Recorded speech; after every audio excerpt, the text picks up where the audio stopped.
Hello Hugo people, hope you're enjoying the Hugo conference so far. I'm excited to join you today to give a quick talk about Markdown render hooks in Hugo. But before we get started, a quick few words about me. I am from the UK and I'm now living and working remotely from Osaka in Japan, and I work for Trimble Technology as a front-end web developer.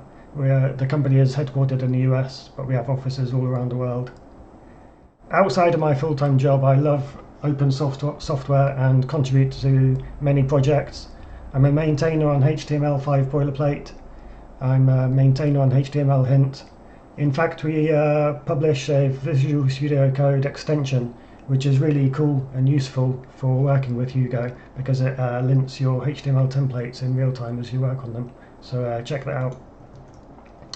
And I am a maintainer on the Hugo documentation site, and I'm a regular contributor to Bootstrap as well. Yeah, I love these 4 projects and I work on them a lot every day. Okay, so Markdown render hooks. What are they? Well, they allow you to override how Markdown is rendered to HTML using custom templates. I'll give you a demo of that now. So let's jump into VS Code. Okay, so for this part we're switching to split screen mode, so I can show you the code in VS Code on the left and how it renders on the right in our web browser. So I've set up a simple website to demonstrate render hooks. Render hooks are available as headings, images, links and code blocks. So let's get started with headings to start with. Nice and easy one, and quite a simple one.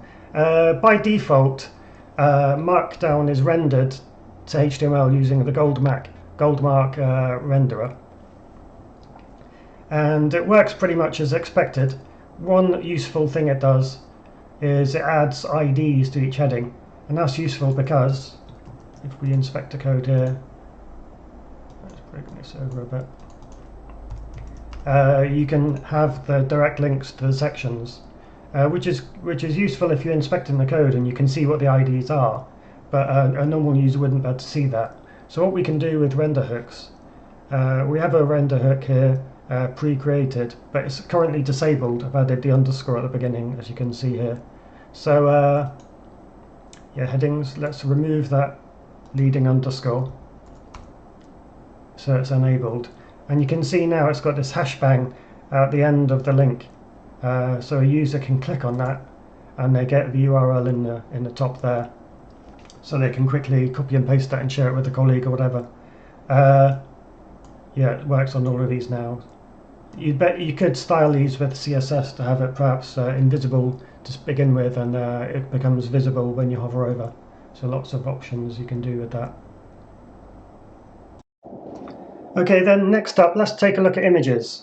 Images are displayed, if we do inspect element here, it shows you the image source, obviously, an optional alt text, which you should always include, and an optional title. So if you take a look at this here, Markdown, so it renders this as this.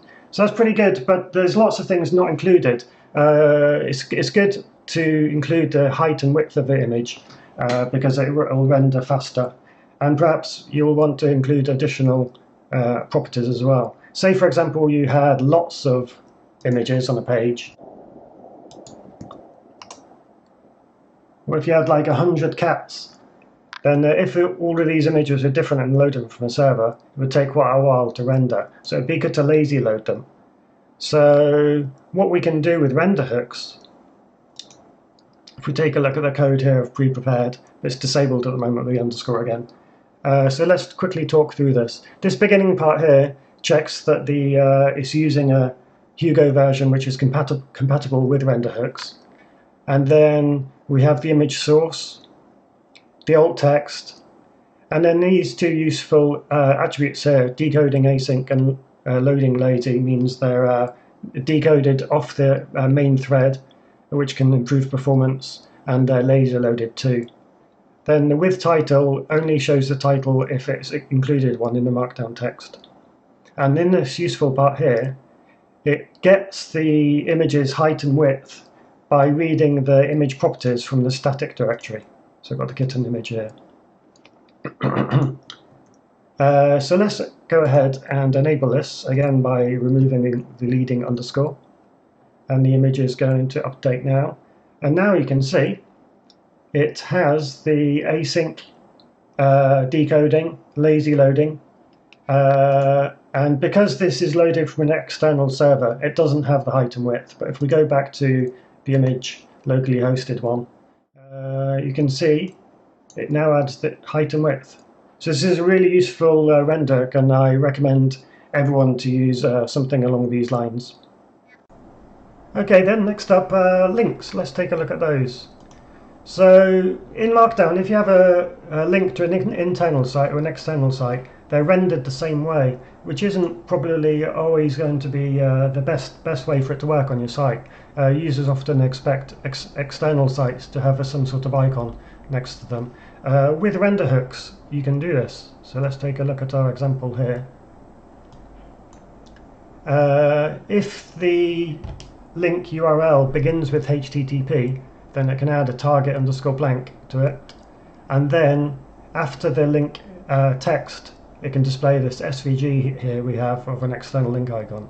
So let's go ahead and enable this again, remove the underscore, and here we go, a nice icon next to the example.com link. And if you click on that, it opens in a new link.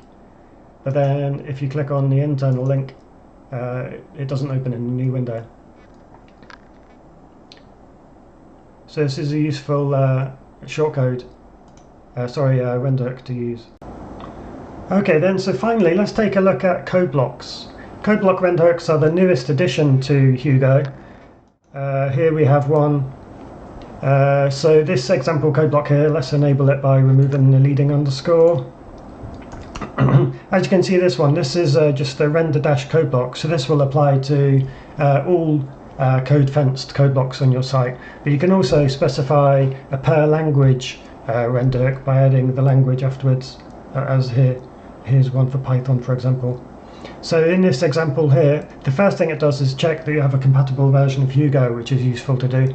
The minimum Hugo version for all render hooks was 0.93, and then it renders the code block here. It adds a useful ID. So let's say, for example, on your page you had 100 different code blocks. By specifying a unique ID, it can enable the user to link to each one automatically, which I think is a good thing. But there's so much more you could do. You could add a copy to clipboard link button, and maybe an open in CodePen or open in StackBlitz functionality. I've got an example here of a shortcode I created for code blocks, and I'm currently in the process of converting it to a render hook, so I'm going to share the link to the code for that in the video description. I should quickly show you a demo of how the shortcode works. So here's the code block here, and it automatically renders how it looks in HTML as well. And then you can copy the code to clipboard and open the code in CodePen to see how it looks.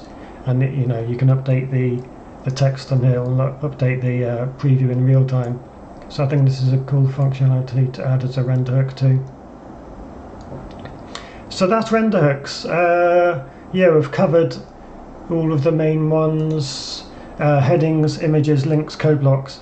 It'd be good to see support added for more render hooks though. Let's take a look here. I opened an issue to request support to be added for tables. I think this would be really useful. If you want to see this added too, make sure you give the issue a thumbs up. Also, there's an open pull request for list items to be added as a render hook. I'd like to see this added too, so if you do too, make sure you give that a thumbs up or even review PR. Okay, so that's the talk over. There's one last thing I wanted to mention though, and that is I wanted to say a big thank you to David, Mike and the Hugo conference team for putting on this event. Really appreciate it. It was great to be a part of, and a big thank you to the Hugo community, everyone who uses Hugo, everyone who's contributed to the code, and everyone who's chatting on the discourse channel. Thank you to everyone.